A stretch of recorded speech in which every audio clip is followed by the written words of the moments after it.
In the name of peace, you stay silent. You give in again and again. But is it love or quiet suffering? Welcome to Egopedia. Today we dive into the hidden cost of always surrendering in the family. Is it wisdom, or are you being slowly torn apart? This video explores the emotional, psychological, and relational consequences of constantly yielding within family relationships. While compromise is an essential component of any healthy family dynamic, a pattern of continual self-sacrifice may cross the line from love into silent suffering. The following discussion navigates the fine balance between being a peacemaker and becoming a prisoner to family expectations. The invisible weight of sacrifice. In many cultures, family is positioned as the highest priority, a sacred unit where love is unconditional and sacrifice is expected. Within this framework, individuals often internalize the belief that giving equates to love and that harmony must be maintained at all costs. But when one member becomes the consistent giver, tension builds in the form of emotional burnout, resentment, and identity erosion. This article questions the wisdom of this dynamic. Is endless concession a sign of maturity and love, or a silent form of emotional torture? The cultural and emotional pull of family first. The concept of family first is often presented as an unquestionable virtue. In many cultures, especially those with collectivist traditions such as in Asia, Latin America, and parts of Africa, the needs of the family are prioritized over individual desires. From a young age, individuals are taught that loyalty to family is sacred, that obedience is a sign of love, and that sacrifice is expected, even if it comes at personal cost. While this mindset can foster deep loyalty, shared responsibility, and generational continuity, it can also become emotionally oppressive when not balanced with individual autonomy. This dynamic often blurs the line between healthy interdependence and silent subjugation. For example, children may be guilt-tripped into giving up personal dreams to take care of aging parents or continue family traditions. Adults may be expected to financially support extended relatives, even if it jeopardizes their own well-being.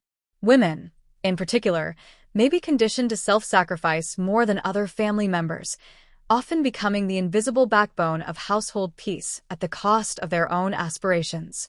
Emotionally, the pressure of family first creates a deep sense of duty laced with guilt. One might feel torn between wanting to be authentic and fearing they are ungrateful or disrespectful.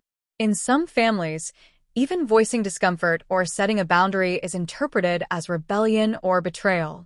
As a result, individuals suppress their needs, not because they don't exist, but because they believe those needs are secondary to the collective.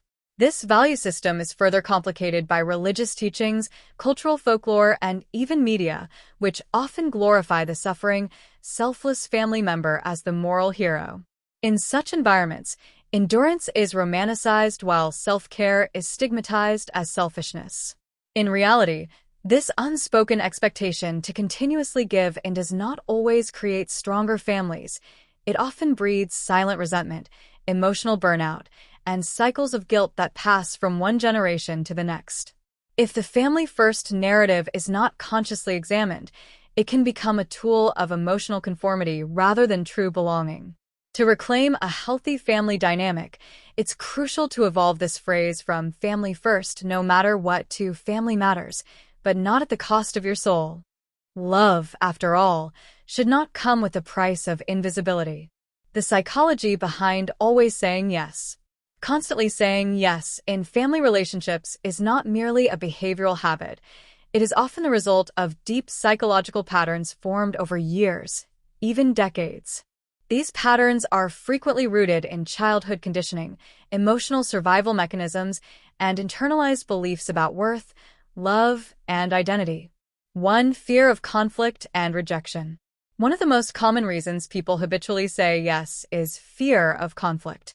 In family systems where disagreements were punished, ignored, or met with emotional withdrawal, individuals may learn to equate harmony with safety. Saying yes becomes a defense mechanism, a way to avoid confrontation and preserve fragile peace. However, this comes at the cost of self-expression and internal well-being. Beneath this fear of conflict often lies a deeper fear of rejection or abandonment. The person who always gives and may have internalized the message that love is conditional, earned only through compliance, not freely given. As a result, asserting needs or preferences feels risky, as if it might lead to being emotionally cut off or labeled as selfish. 2. Identity built on being the good one. For many, always saying yes is tied to a core identity as the responsible one, the peacemaker or the helper. This role is often rewarded in childhood and carried into adulthood, especially in dysfunctional or high-stress families where one child becomes the emotional manager. Being helpful becomes synonymous with being lovable. Over time, the individual may derive their entire sense of worth from being needed, making it almost impossible to say no without experiencing guilt, shame, or a sense of failure. This is a classic hallmark of codependency, a pattern where one's self-esteem is based on pleasing or rescuing others. 3. Guilt as a controlling emotion. Guilt is a powerful emotional lever in family systems. Whether imposed directly or indirectly, guilt keeps people compliant. Statements like, "After all I've done for you, you're the only one I can count on. You know how your brother/sister is, can't you just?" These phrases may seem innocent, but often function as emotional manipulation, reinforcing a dynamic where the person feels morally obligated to say yes, regardless of their true feelings or capacity. In such families, guilt becomes a currency, exchanged for silence, support, and emotional labor. Those who are sensitive or empathic are particularly vulnerable to internalizing this guilt, becoming emotionally entangled in the needs of others. 4. Suppressed needs and emotional disconnection. When a person always prioritizes the needs of others, they often lose touch with their own desires, limits, and emotional truth. Over time, this leads to emotional numbness or confusion. They no longer know what they want, only what is expected of them. This suppression creates an internal split. Outwardly, they appear calm, agreeable, dependable. Inwardly, they feel invisible, exhausted, and resentful. Eventually, this imbalance can manifest in passive-aggressive behavior, depression, burnout, or even physical illness as the body internalizes emotional strain. 5. The cycle of learned helplessness. When someone is repeatedly invalidated or punished for asserting themselves, they may develop learned helplessness, a belief that it's pointless to set boundaries because it will either fail or make things worse. This belief reinforces a cycle where the person stops trying to change the dynamic, resigning themselves to the role of constant giver. They may tell themselves, "It's just easier this way.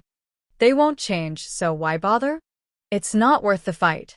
This resignation isn't peace, it's quiet despair, masked as maturity. 1. You feel guilty for having needs. One of the earliest signs that your role in the family has shifted into emotional self-neglect is the presence of guilt whenever you consider prioritizing yourself. Even the thought of resting, setting a boundary, or saying no triggers a voice inside that says, "You're being selfish. What will they think? You should be helping." This guilt is not a moral compass. It is often a result of emotional conditioning that equates love with sacrifice. The belief that you must earn affection by enduring discomfort is a major red flag. 2. You are constantly emotionally exhausted. Emotional labor, the invisible, ongoing work of managing others' feelings, expectations, and disappointments, is draining. If you're frequently fatigued after family interactions or feel anxiety before a visit, phone call, or group gathering, it's likely that you are carrying more than your fair share of emotional responsibility. This kind of exhaustion doesn't always show up as tears. It may look like a lack of motivation, sleep disturbances, chronic irritability, a desire to avoid interaction altogether. These are signs that your nervous system is on constant alert, navigating an environment where your needs are not safe to express. 3. You're the default fixer, mediator, or peacemaker. Families often assign unspoken roles, and if you've become the one who always steps in to fix arguments, smooth over hurt feelings, or take the blame for the sake of harmony, you're likely being used as emotional glue. While this role may feel like a badge of honor, over time, It leads to an unequal distribution of power, voice, and accountability. Others may come to expect your silence, your flexibility, and your emotional labor as normal, even entitled to it. When this happens, your ability to advocate for yourself becomes weakened or even resented by others. 4. Your opinions are rarely asked or taken seriously. Another telling sign is when your voice is consistently overlooked, interrupted, or invalidated in family discussions. If you're the one who listens to everyone but finds no one truly listening to you, it may be because your role has shifted from participant to passive support. Worse, when you do speak up, you may be told, "Don't make a big deal out of it. You're being too sensitive. You always overreact." This subtle dismissal is a form of emotional gaslighting, and over time, it erodes your sense of personal truth and worth. 5. Resentment has started to brew beneath the surface.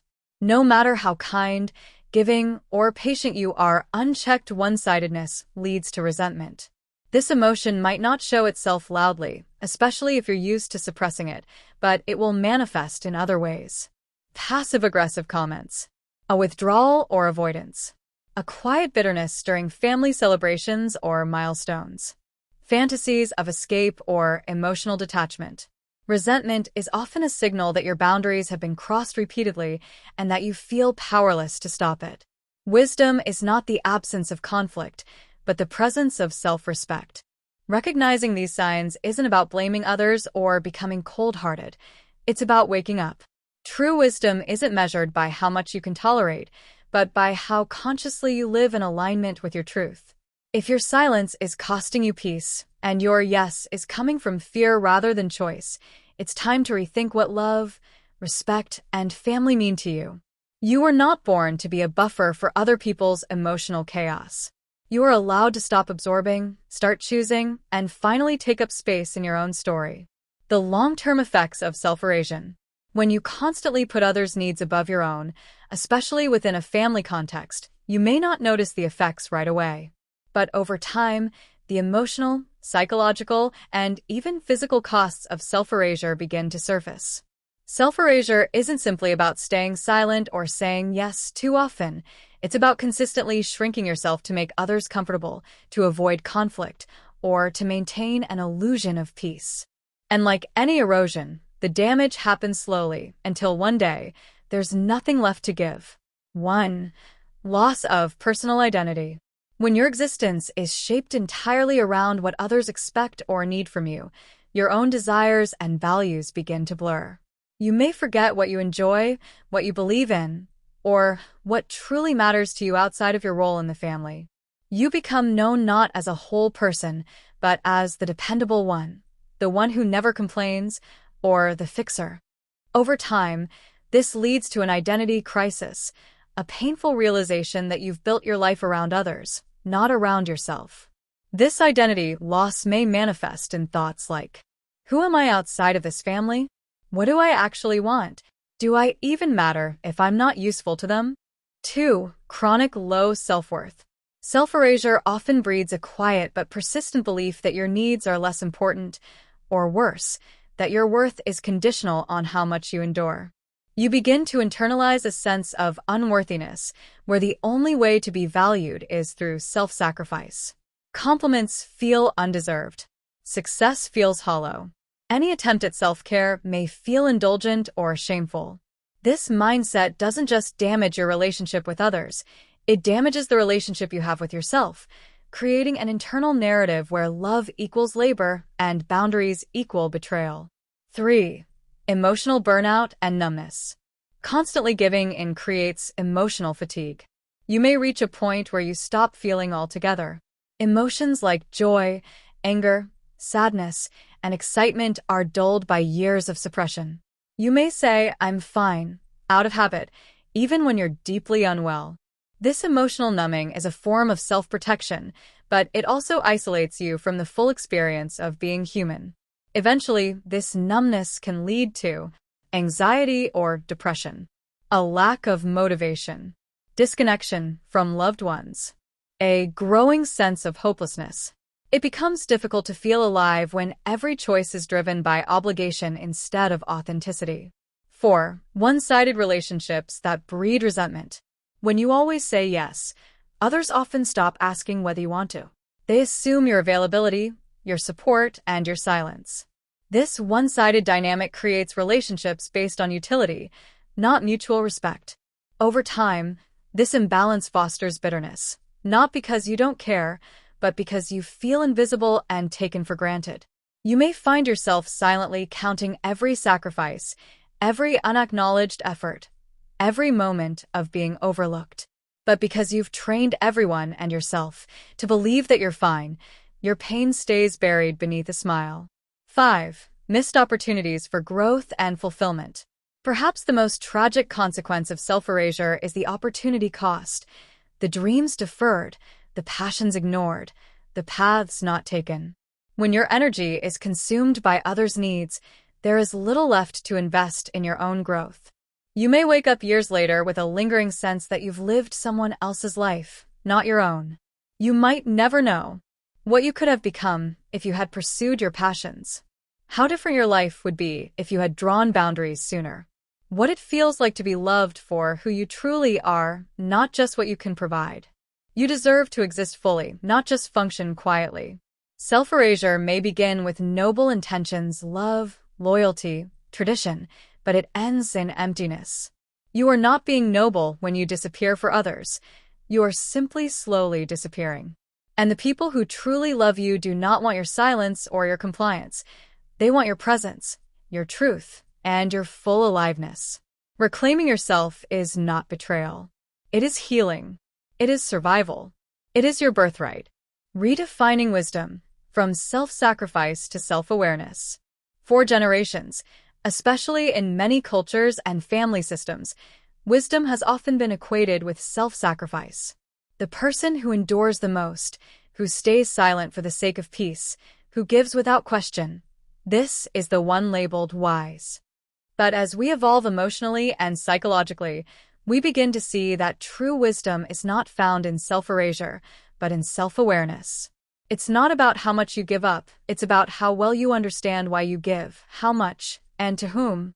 1. Self-sacrifice without boundaries is not virtue, it's disconnection. There is dignity in generosity, yes. There is strength in patience. But when these qualities are practiced without consciousness or balance, they stop being virtues and become tools of self-denial. A wise person doesn't give endlessly, they discern. They know that giving without replenishing eventually turns into resentment, burnout, and quiet suffering. Self-sacrifice, when habitual and unquestioned, often becomes a mask that hides fear. Fear of disapproval, fear of conflict, fear of abandonment. Wisdom, by contrast, requires courage. The courage to examine your motivations and ask uncomfortable but honest questions. Am I doing this because I truly want to? Do I feel respected and seen in this dynamic? Is my yes coming from love or from guilt? These questions shift the center of your life from external expectations to internal clarity. 2. Wisdom is the practice of discernment, not just endurance. Endurance is often mistaken for wisdom, but endurance without awareness can lead to stagnation. Real wisdom lies in the discernment of when to stay, when to step back, when to speak, and when to walk away. It is the practice of recognizing patterns, understanding emotional dynamics, and choosing action based not on fear, but on integrity and inner truth. A wise person knows that love can exist alongside boundaries. That saying no does not make you unkind. That peace enforced through silence is not real peace. Wisdom, therefore, becomes a dynamic dance between self-respect and compassion, not just a static role of martyrdom. 3. The shift from pleasing to presence. Those who give too much often do so out of an unconscious desire to please, to be seen as good, needed, valuable. But in the process, they often disappear from their own lives. The journey toward real wisdom involves shifting from pleasing others to being fully present with oneself. This means tuning into your emotions, listening to the voice within, not just the voices around you, showing up for yourself with the same care you offer others. Self-awareness allows you to give from a place of wholeness, not depletion. You are no longer trying to earn love. You are expressing it freely, while also protecting your own emotional landscape. 4. Wisdom honors reciprocity and mutual growth. A wise family dynamic is not one where one person constantly absorbs tension, keeps quiet, and smooths things over. It's a system where every member is allowed to grow, where boundaries are respected, where vulnerability is shared, not exploited. Wisdom sees the long-term health of the relationship, not just the short-term comfort. You teach others how to treat you by how you treat yourself. When you practice self-awareness, when you assert your needs with calm clarity, you invite others into more honest, mature, and respectful relationships. That's not selfish, that's leadership. 5. Your inner peace is not a negotiable currency. Finally, redefining wisdom means realizing that your peace of mind is not up for trade, not for approval, not for family pride, not for inherited roles. Wisdom recognizes that your internal balance is just as sacred as any external obligation. You do not have to destroy yourself to prove you love someone. You do not have to keep paying a debt you never owed. You do not have to stay small to keep others comfortable. Wisdom that heals, not hurts. True wisdom is not found in how quietly you disappear, but in how courageously you show up for yourself. It is not about giving up your voice to preserve family harmony. It is about learning how to speak your truth in a way that honors both yourself and the relationship. To live wisely is to live consciously. To love wisely is to include yourself in that love. That is not rebellion. That is freedom. Finding the courage to set boundaries. Setting boundaries in a family context is rarely easy. It can feel like you're breaking unspoken rules, threatening fragile peace, or even betraying people you love. But in truth, boundaries are not walls meant to keep others out. They are bridges that help you stay connected without losing yourself. They define where you end and where someone else begins. And finding the courage to set them is one of the most powerful acts of self-respect you can make. 1. Why boundaries feel so difficult in families. Families are often built on shared history, emotional loyalty, and deep-rooted roles. You may have been labeled the dependable one, the quiet one, or the fixer since childhood. These roles are hard to outgrow, even when they hurt.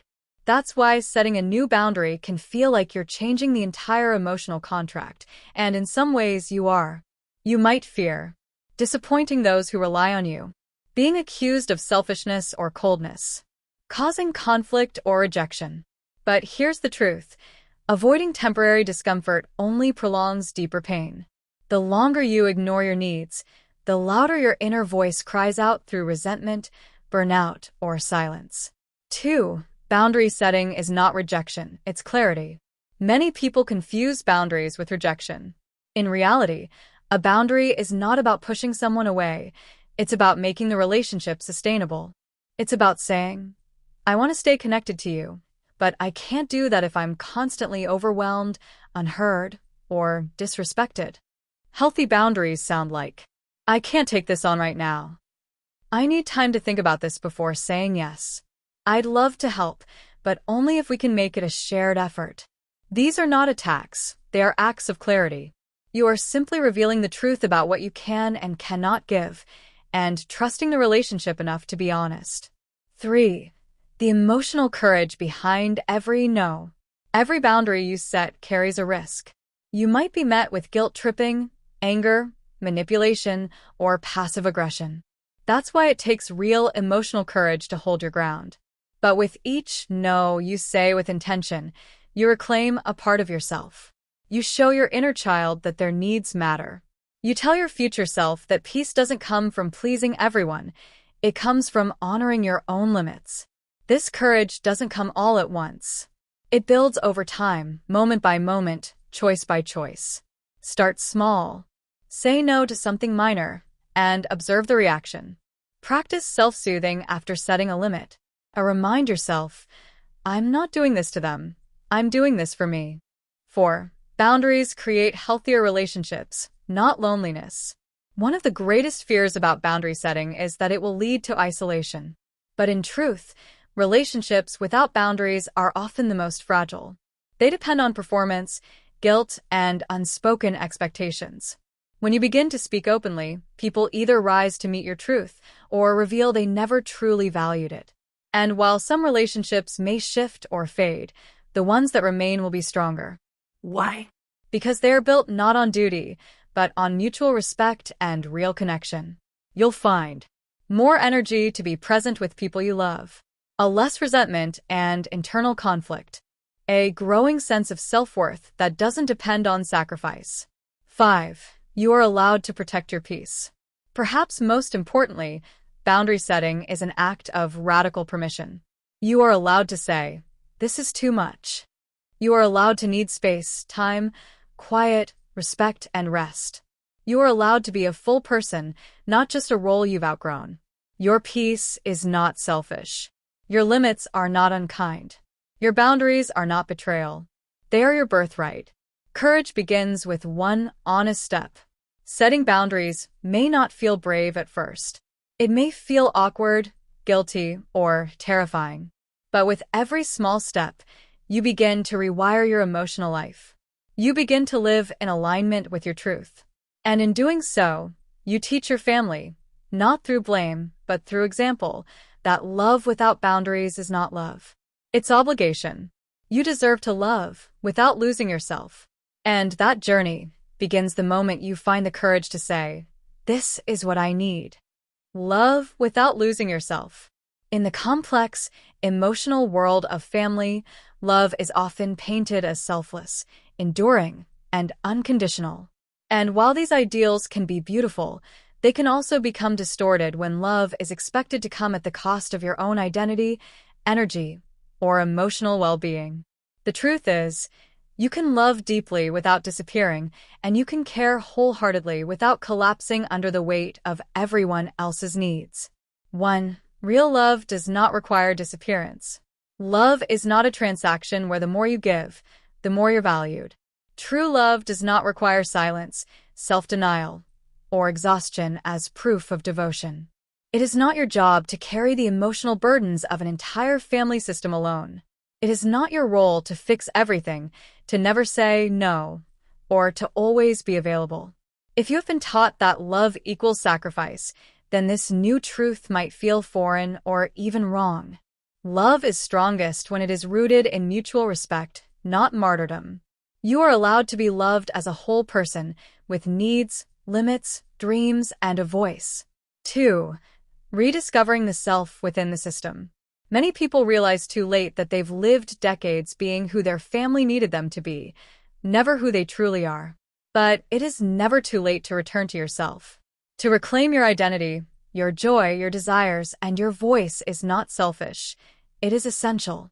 As you begin to rediscover who you are outside of your roles, you may notice new clarity in what brings you peace, a deeper understanding of your values and passions, a surprising wellspring of strength that had been buried beneath people-pleasing.